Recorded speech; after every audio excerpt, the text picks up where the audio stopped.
بسم اللہ الرحمن الرحیم۔ السلام علیکم۔ اسلام کی دنیا میں خوش آمدید۔ صحیح بخاری حدیث نمبر 4۔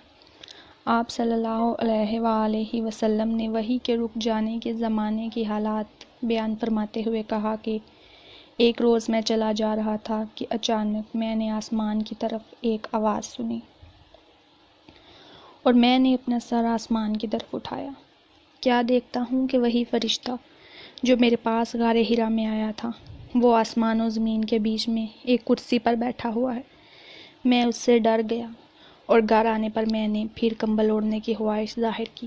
اس وقت اللہ پاک کی طرف سے مجھے یہ آیات نازل ہوئیں: اے لحاف اوڑھ کر لیٹنے والے، اٹھ کھڑا ہو اور لوگوں کو عذاب الہی سے ڈرا اور اپنے رب کی بڑائی بیان کر اور اپنے کپڑوں کو پاک صاف رکھ اور گندگی سے دور رہ۔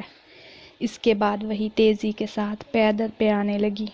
اس حدیث کو یحییٰ بن بکیر کے علاوہ لیث بن سعد سے عبداللہ بن یوسف اور ابو صالح نے بھی روایت کیا ہے، اور عقیل کے علاوہ زہری سے حلال بن رواد نے بھی روایت کیا ہے۔ جزاکم اللہ خیرا کثیرا۔ حدیث نمبر 4۔